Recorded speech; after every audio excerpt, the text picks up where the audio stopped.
Welcome to Indus Special. I'm Ejaz Haider. According to the United Nations Syria Envoy, the UN is close to agreement with Syria on setting up a constitutional committee, a long-awaited step in a stalled peace process. Speaking to the media on Wednesday in Damascus, Gier Pederson said that he believed, and I quote, "We have made a very solid progress and we are very close to have agreement on establishing the constitutional committee," unquote. His statement came after a meeting with Syrian Foreign Minister Walid al-Muallim. The United Nations wants to convene the committee as a next step in efforts to find a political solution to end the war in Syria, but there's been no agreement so far on who should be on the committee. A Syrian Foreign Ministry statement said significant progress had been made in the talks, but also reiterated its previous stance that the Constitutional Committee should be a purely Syrian affair. Pederson also called for a return to stability in Idlib province, where a government offensive has targeted the last major rebel stronghold, and said a truce in Idlib agreed last year between Russia and Turkey should come back into force. Russia, along with Iran, is the main supporter of President Bashar al-Assad, who now controls most of the country, while Turkey backs some of the rebel groups in Idlib and adjacent areas. Pederson's optimism, though cautious, might be misplaced. Assad does not seem interested in the Constitutional Committee and its outcome. His strategy seems to be seen as going along with the process, but to also continue to stall it and use the time to gain ground militarily and marginalize the last vestiges of the political opposition and preserve his own power without directly confronting Russia over the constitutional issue. How is the situation likely to unfold is what we shall discuss today. And we are joined by Ms. Maram Sulsi, who is an analyst based in Perth, and Mr. Yahya Alaridi, an analyst who also represents the Syrian Negotiations Commission, and he joins us from France. Mr. Alaridi, if I might begin with you, the normal sense is that Pederson is likely to continue prioritizing the constitutional effort, but he'll need to find a way to keep it relevant because the Syrian strategic landscape has been shifting. It's been shifting all along, but more so in response to the US withdrawal. Is the sense that the government of Bashar al-Assad is trying to just play along and gain ground militarily? Is that sense correct? Well, you are characterizing properly. Actually, Syria's problem is one of constitution. There is a constitution in Syria, but it has never been respected by the regime. Correct. The constitution does not allow a government or a regime to kill its own people. And this is what has been happening during the past 8 years. Now, the UN Security Council Resolution 2254 calls for a transitional political body that would bring Syria back into track, into the way of survival.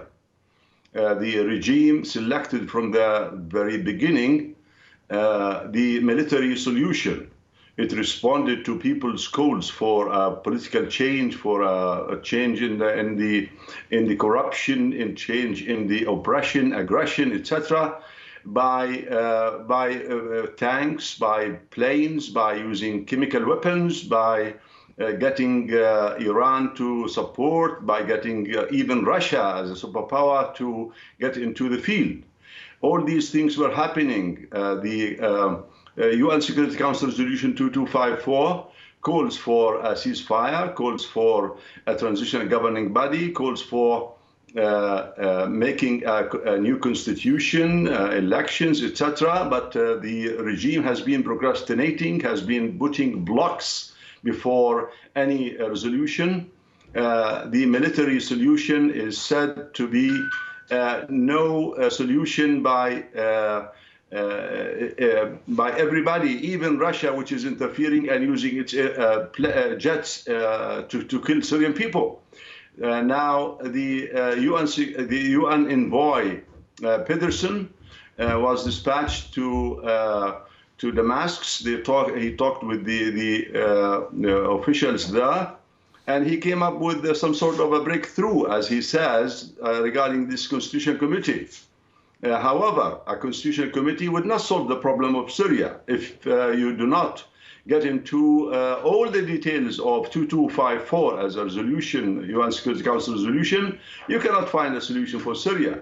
And he, at the same time, says that there should be really a comprehensive approach to the whole issue. We in the SNC, Syrian Negotiations Commission, agree to starting a political process that would start with writing a new constitution that would call for elections in a safe and natural environment. And at the same time, this ultimately would put Syria back on track to survival and to dignified, free living. Okay. Ms. Sulsi, Mr. Alaridi is right in terms of saying that there's been a constitution and all of that. And but if we just go back in time, the amendments to the 1973 document, specifically Article 8, which signaled, this was the control of the Baath Party over politics. The Article 8 allowed for the registration of political parties as long as they were not organized by regional or sectarian or professional or racial criteria. And these amendments also introduced competitive presidential elections and term limits, mandating that Bashar al-Assad will run for office and restricting him to 2 terms of 7 years each. Now, obviously, hindsight is 20/20, but this was what was on the table at that time. However, the opposition and the protesters thought that this was nothing and that Bashar al-Assad will somehow manipulate the situation, and so they rejected it. Now, post that rejection, of course, we have seen Syria plunge from one crisis to another crisis. Do you think there is a lesson in there, and that all sides need to sort of pare down their expectations in order to arrive at a minimum sort of modus vivendi, so to speak, from where then one can move to a ceasefire and then some kind of political solution? No, I don't believe that. I think that the problem in Syria and the solution is not something that's in between. It's very crystal clear. Just on the constitution, which changed Article 8, it was not, even though maybe the opposition rejected it as a calls towards peace, it was actually voted for and instated by Syrian people. And as Yahya himself said, it's really not a bad constitution. I mean, you can argue some flaws, but as a whole, it's quite a good constitution that was instated in 2014. So the question is, why are foreign states focusing so much on trying to change the Syrian constitution? And I think that there's an element of naivety here on the part of the opposition, because they believe falsely that the foreign powers are looking after their interests or the interest of Syrian democracy or people who are interested in humanity. That isn't the case. The US and its allies are manipulating the United Nations to try to force Syria to install a constitution that would balkanize the country, that would introduce sectarianism, would create a Kurdistan, which they intend to use as a base, just like they do with Iraqi Kurdistan, in order to siphon off Syria's oil and to strengthen Israel. Okay, that's the only reason for insisting on a new constitution. Okay, Ms. Sulsi, I just need a clarification. Are you saying, should I infer from what you have said, that the UN attempt at this, at the Constitutional Committee, and of course the redrawing of the Constitution, is something, of course, we know that the Bashar al-Assad regime is not particularly interested in? They are playing along, but they won't stall the process. Are you saying that the opposition is also not particularly interested in this process?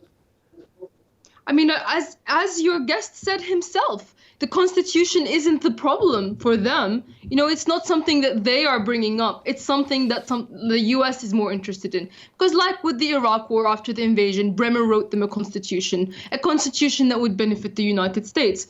That's why they're bringing this up. I mean, Russia at the same time, they are too interested in changing the Syrian constitution because they're kind of soft on this Kurdish issue, and they see that perhaps, it would be in their benefit to weaken Turkey by creating a northeast Kurdish region in Syria. I mean, this is not in the interest of the Syrian people, neither the government side nor the opposition side. If they want to talk about, empowering opposition groups, that's really what they want to talk about. This constitution stuff is coming out of Syria's enemies and foreign powers. That's why the Syrian government is insisting that every member be a Syrian.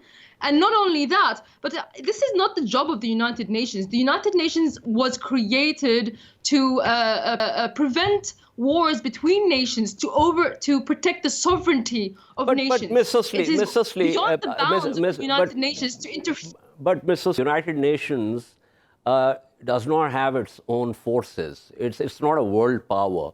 It obviously works in and through its members. There is a certain United Nations Security Council. Of course, the powers are lopsided. There are 5 permanent members. That's the reality of sorts of realpolitik.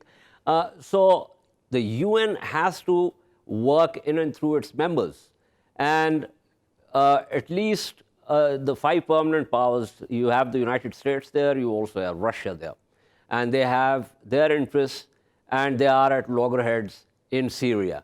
So the UN has to obviously work within its constraints. Well, there's the UN Charter, and the question is how far away can these superpowers step away from the UN Charter? How much can they get away with? The US is currently illegally occupying Syria. There was no UN resolution that allowed for that. If the UN were really to, do what it was supposed to do when it was created, then there would be some kind of punishment handed down to the United States. But as you said, the UN doesn't have any power to do so. So at the end of the day, why are we listening to the UN if their laws, they don't even implement their own laws? So basically, the entire thing is nonsensical. And at the end of the day, if anything is going to be solved, it's going to be solved between Syrians. And foreigners may talk as much as they want, but they're not going to have anything to do with it. Well, the only problem with that is that the Syrians are also at loggerheads with each other. But thank you so much. Maram Sulsi was speaking with us. Back to Mr. Alaridi.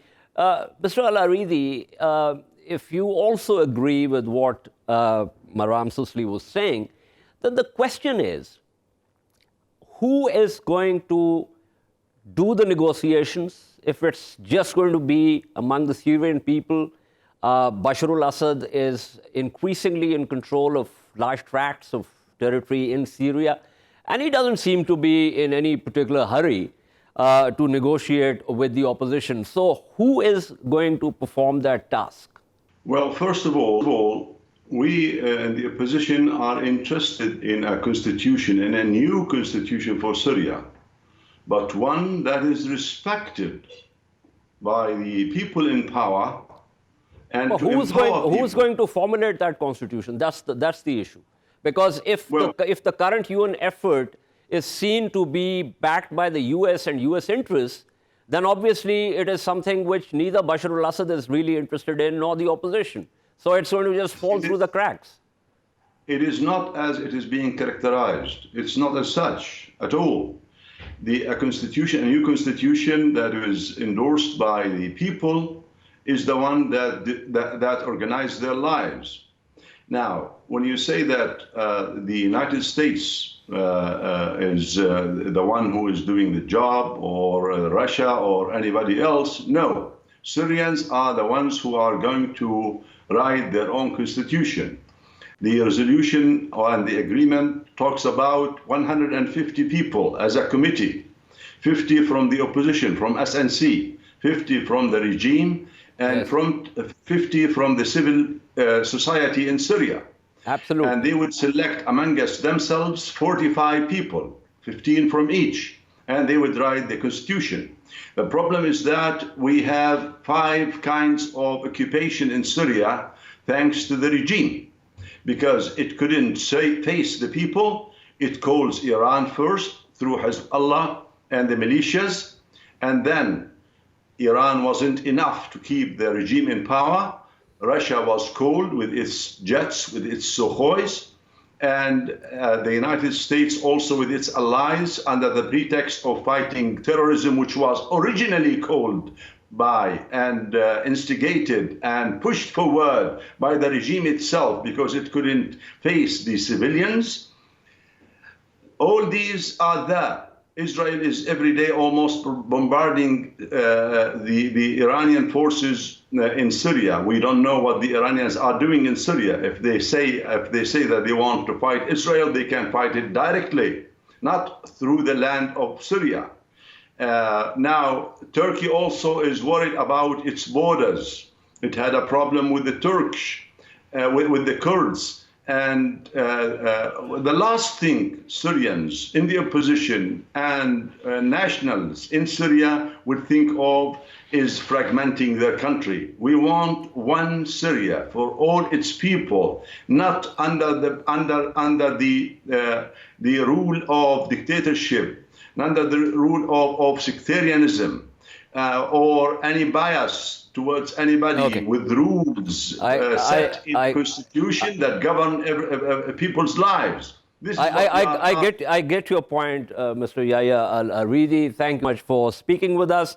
I'm also joined by James Dorsey, who's an analyst and writes on various issues in the greater Middle East. James, thank you for joining me. I was just speaking with the other panelists, and one thing that continues to come up is that the job of the Constitution, formulation of the Constitution, is essentially a Syrian affair. But the problem is, and this is what I was trying to point out, that there is the desirable and then obviously there's the doable. Syrians are fighting among themselves. Clearly, hundreds and thousands of people have perished in that. Of course, there are other powers that are also in Syria. But how does one get the Syrians to come together and formulate a constitution, especially when Bashar al-Assad's regime is already gaining ground militarily? Well, I would even go a step further back. But the question is going to be, who is going to be a member of this constitutional committee? Absolutely. That is another problem that has constantly come up. Right. What we have right now is an agreement, supposedly, to establish such a committee. We don't have an agreement on who should be in that committee, nor do we even have any kind of a broad understanding of what a Syrian constitution should look like.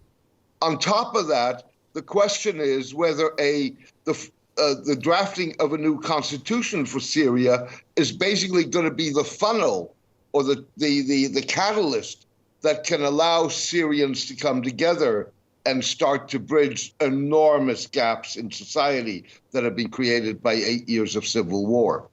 Absolutely. Now that you mentioned this, and hindsight is obviously 2020, but if we go back to the time when there were amendments made to the 1973 document, and Article 8 specifically allowed for a multi-party system, although it has, it had qualified that the party should not be sectarian or, based on regional affiliations or where there were certain other criteria. And there were also term limits. And Bashar al-Assad's term limit was also 2 terms, 7 years each. But the opposition at that time, and there was also a referendum on that, but the opposition said that the referendum was not fair, and they also said that Bashar al-Assad will continue to manipulate the situation. And so what was on the table at that point in time was rejected. And we saw the situation slide into anarchy. Now, can one draw a lesson from that and say that, at this point in time when the situation has actually become wicked and there are no clear solutions to anything, and there are multiple actors, both endogenous to Syria and exogenous to Syria, that are operating within Syria, that the first issue needs to be to at least find a modus vivendi from where to move further towards some kind of political solution? Would that be an acceptable sort of, approach? Well, let me just first say that I like your description of the situation as being wicked. Yeah. Fact of the matter is, I don't think that one should look at the last constitutional effort as a benchmark. Okay. There was no move. This was happening within the context of an autocratic regime that was not going to release power, that was not going to turn power over to a truly pluralistic, more open political system. So I'm not sure that that is your benchmark. Mm-hmm. I think the problem that you have is that key players in this game at the moment, including the government of Bashar al-Assad, but also its foreign backers, so with other words, Russia and Iran, have no interest in a truly pluralistic, open society.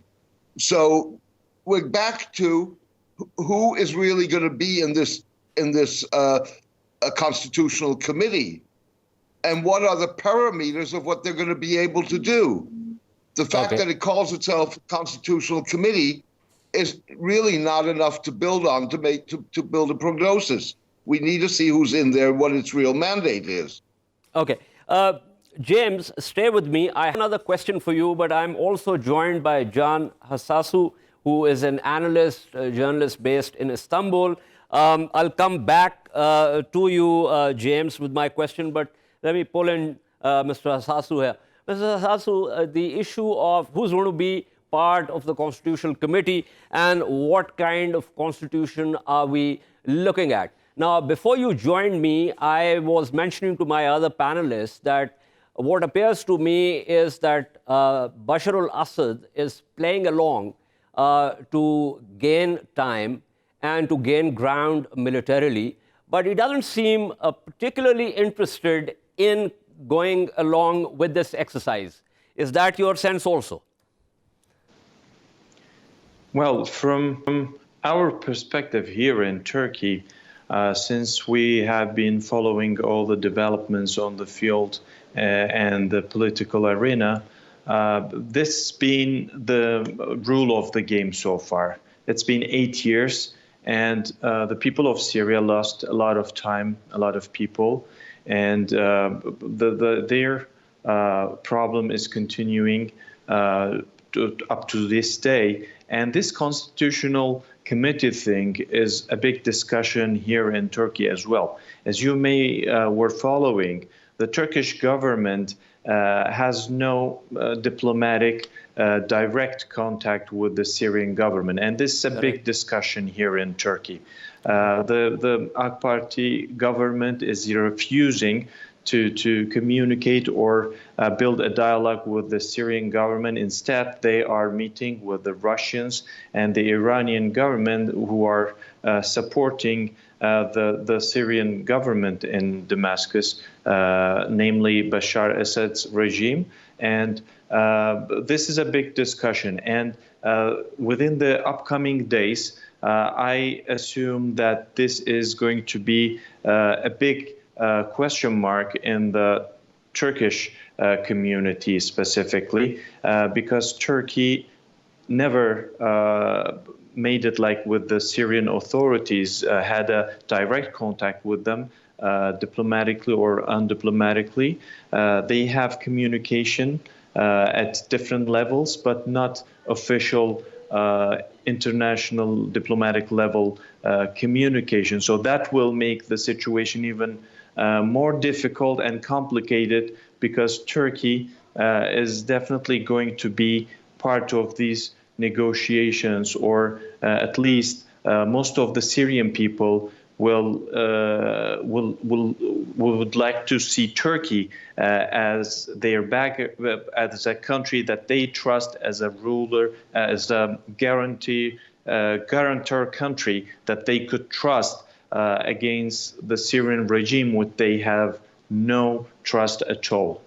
So give me your sense of what Mr. Pederson said yesterday in Damascus, where he seemed although he was cautious, but he also seemed optimistic about the formation of the Constitutional Committee. As the Syrian Foreign Ministry, of course, said that the talks have proceeded apace, but they've also once again said that this is essentially a Syrian affair. So what is your sense? Would you share Mr. Pederson's cautious optimism, or do you think this is again going to make a shipwreck on the rocks of Syria?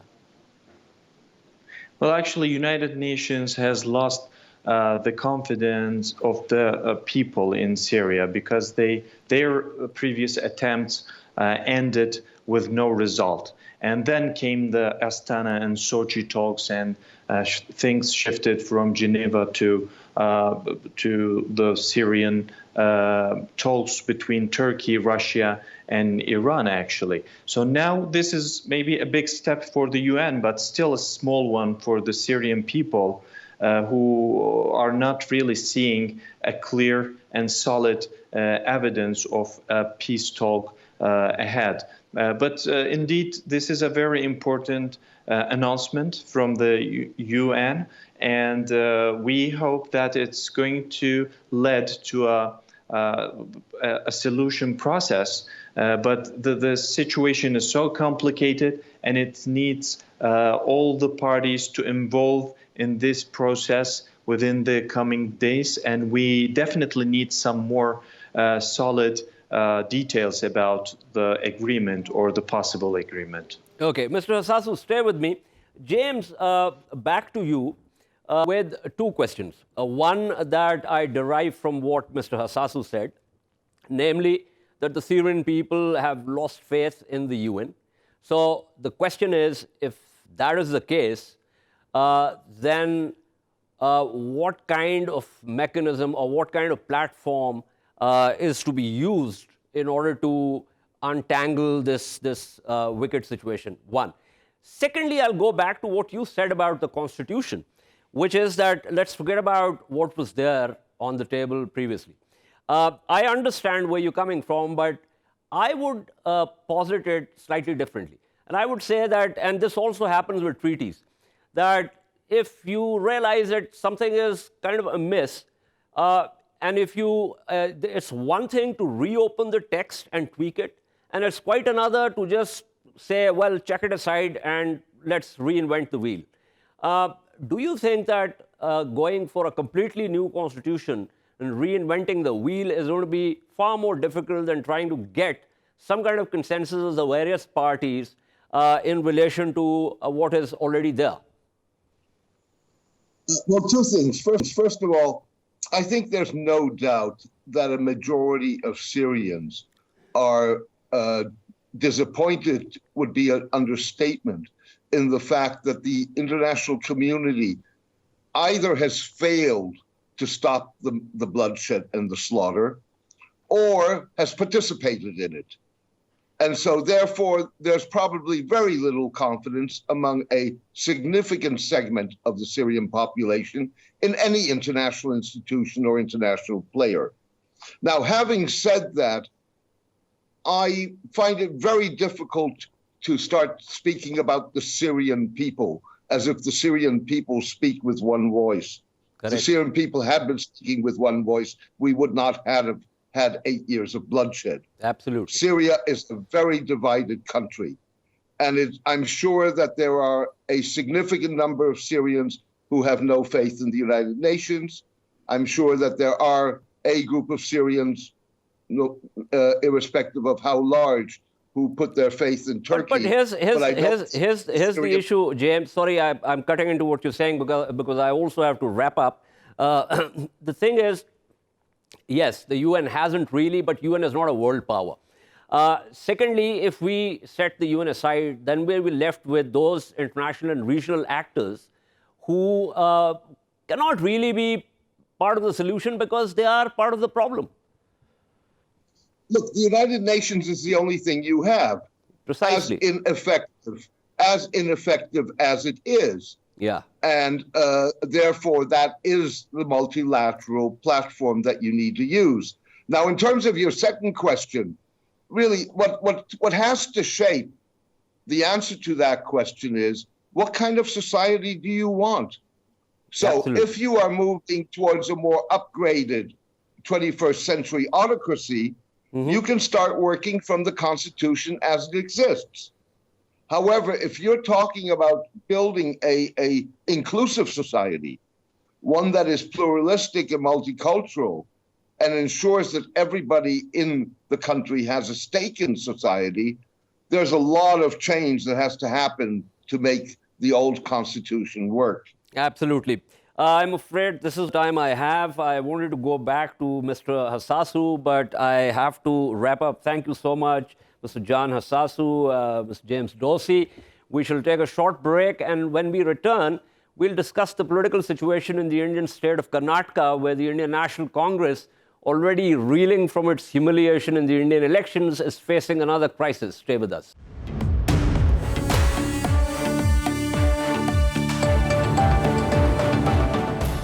Welcome back to Indus Special. The Indian National Congress seems to be plunging into one political crisis after another. Just a week ago, following its electoral humiliation at the hands of the Bharatiya Janata Party, its President Rahul Gandhi resigned. The party is still to find his replacement. Now it faces a crisis in the Indian state of Karnataka, where it is in government in alliance with Janata Dal Secular. So far, 16 MLAs, members of Legislative Assembly, have resigned. The Speaker has refused to accept the resignation, saying that the MLAs must meet him so he can determine that they have resigned and their letters were not written under duress. The MLAs have invoked the Supreme Court. The Supreme Court has asked the Karnataka Assembly Speaker to decide on the MLA's resignation during the course of the day and directed the state DGP to provide protection to 10 rebel MLAs from Bangalore Airport to Assembly on their arrival from Mumbai. Earlier, the rebel MLAs had refused to meet the senior Congress leader D.K. Shivakumar, who had flown from Bengaluru early on Wednesday morning. The MLAs remained inside the Mumbai hotel while Shivakumar was barred entry by Mumbai police. The Congress has alleged that this game is being played by the BJP, and Ghulam Nabi Azad has directly accused Narendra Modi and Amit Shah of orchestrating the crisis. What exactly is going on is a question we shall ask our guests, and we are joined by Neha Punia, who's our correspondent in Delhi, and Mr. Nishant Verma, who's a political analyst. Mr. Verma, what do you make of the situation? Because it kind of became comical with the Congress leader flying to Goa and then these guys sort of moving from there to Mumbai, not wanting to meet him. And then he probably went to Mumbai and then flew back. It's a strange kind of situation that's developing. And what sense do you make of it? See, thank you for having me on the program. The mockery of democracy is on. The mockery of democracy has been going on since 2016. In India, we have seen n number of states in which horse trading was orchestrated by the current ruling party, Bharatiya Janata Party. And this continues since last year when the JDS-Congress alliance came into Karnataka. They tried breaking the alliance. This is not the first time. This is the fifth time or the sixth time that they're trying. Yeah. And if we remember correctly, they had, the dissent, voice of dissent was catered and entertained by the BJP. They took the MLAs to Mumbai, and from there now they have approached Supreme Court. And what not is being tried. Whatever the trial is happening is primarily because they want to take over the government there. The current scenario is that, yes, there is a personal grouse between certain Congress MLAs in Karnataka, and that is, being used as a bait by the Bharatiya Janata Party, which is very normal in our kind of a subcontinental politics, to start using the bait and try to turn over and topple the government. Currently, we all know that the Speaker has moved the Supreme Court. The MLAs have moved the Supreme Court. And next 24 hours are going to be very crucial for Karnataka, apart from the drama that we do definitely see. But hasn't the Supreme Court already said that the MLAs need to meet with the Speaker and ask the Speaker to resolve this? Because the Speaker was actually saying that unless they meet with me in person and I can determine that their resignations are not under duress and they are properly submitted, until then, there's nothing that I can do. I cannot reject or accept these resignations. See, primarily, the Speaker has taken this stand quite a number of days back, that yes, unless you meet me and there are certain resignations which are not in the form order the way it should be. More than that, the 10 MLAs who approached the Supreme Court today were given a relief in a manner by the Supreme Court, directing the Speaker of the Karnataka Assembly that by evening today, as we speak, 6 p.m. Indian Standard Time, there should be a decision taken. And tomorrow, when the matter is taken up by the Supreme Court, the Speaker should inform the Supreme Court.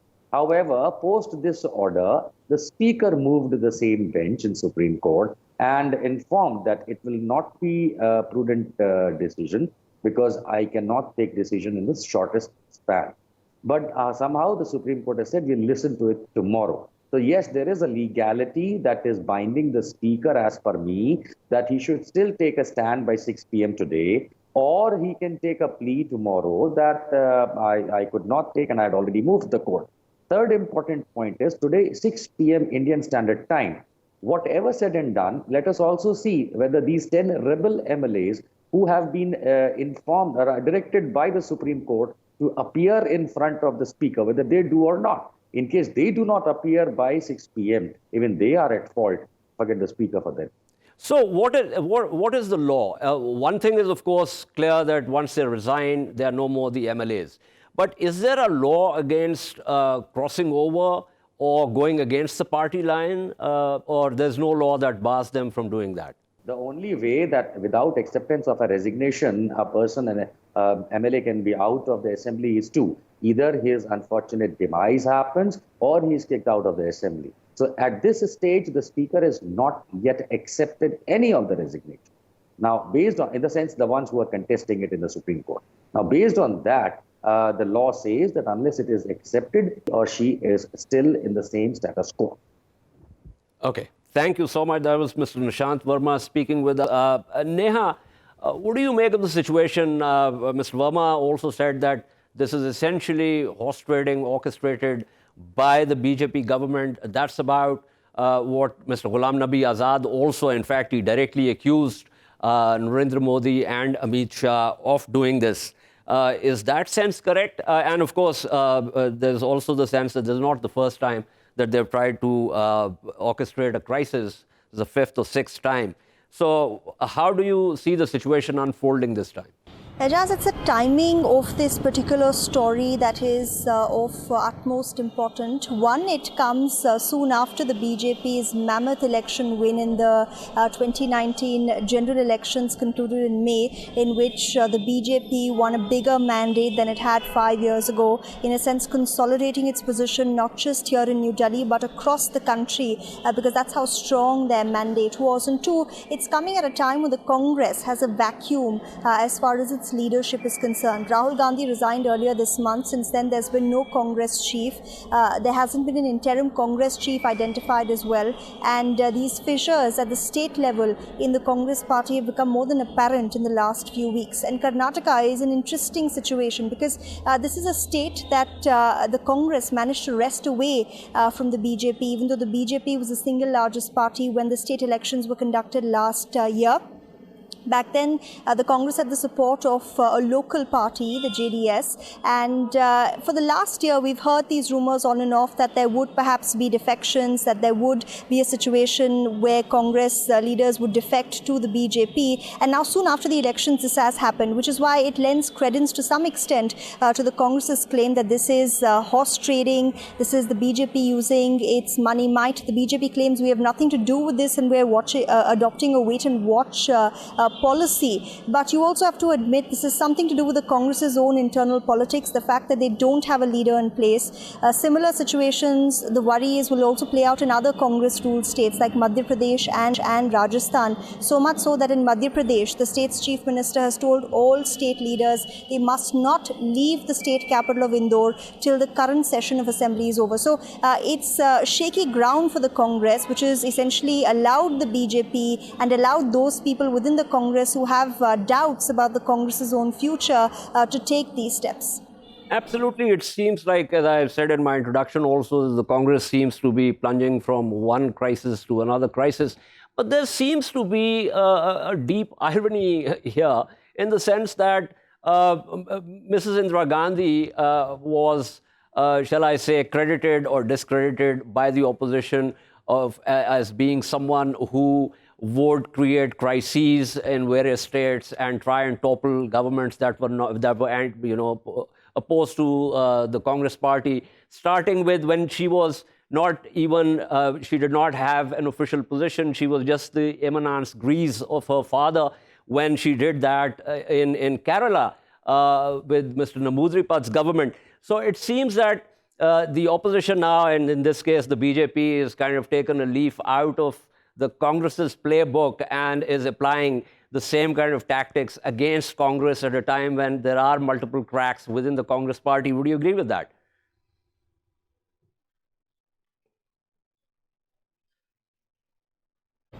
They always say that history has a lesson for those who are keenly watching it, or are keen purveyors of history, and in that sense perhaps you're right. But I think this is more to do with the BJP, Ejaz. It's a lean, mean election fighting machine, and that doesn't just limit itself to elections that are ongoing. For example, after the 2019 general elections, despite winning that massive mandate, the BJP has not rested. It's continuously in touch with its state leaders. It's preparing for upcoming state elections. And the Congress, on the other hand, is a study in contrast. You have its leader that resigned. You have no interim Congress president.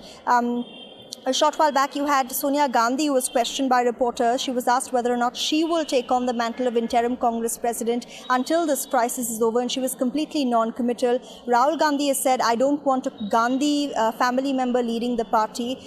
They haven't even held a meeting yet to decide what their next course of action is going to be. And obviously, its workers are disillusioned. I mean, this was a massive election loss we're speaking of, and clearly the priority for the party, for its party chief, should have been to ensure that at least in those 3 to 4 states that it is still in power in, it shouldn't lose the mandate. And by putting its guard down, that's essentially what it's allowed to happen. You have the case of Goa playing out as well, in which you had at least 10 Goa Congress leaders defecting to the BJP. So this is something that the Congress could have possibly avoided if only it had been a little more vigilant.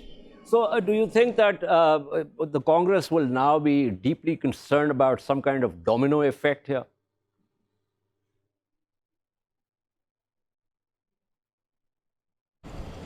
Absolutely. Like I said, already in the state of Madhya Pradesh, the Congress Chief Minister, Kamal Nath, has expressed concerns to this effect. He's not spoken of this directly, but he's told all Congress leaders to ensure they remain in the state capital, that they are attending sessions every day, so at least he can keep an eye on their movements. And not just this, Ejaz, there are other bigger problems on the Congress's hands. I mean, at a time when its national leadership is nowhere to be seen, there are fissures that are coming to light in states like Rajasthan, where there are 2 factions within the party at a time when the BJP is in a position to move in and lure its members to its own side. So this is going to not stop here unless the Congress does something urgently, and all the signs from the party have indicated that it hasn't yet wrapped its head around how to deal with this crisis. I mean, just a few steps away from here is where Rahul Gandhi and Sonia Gandhi held a protest on Thursday morning, blaming the BJP for this crisis, but there were no steps taken to rectify or put its own house in order. Absolutely. It seems that they don't know what the strategy should be at this point in time. Thank you so much, Neha Punia, for speaking with us. Clearly, it seems that the BJP is sensing the situation within the Congress party at this point is going in for the kill. This is all for today. We shall see you tomorrow. Until then, it's goodbye.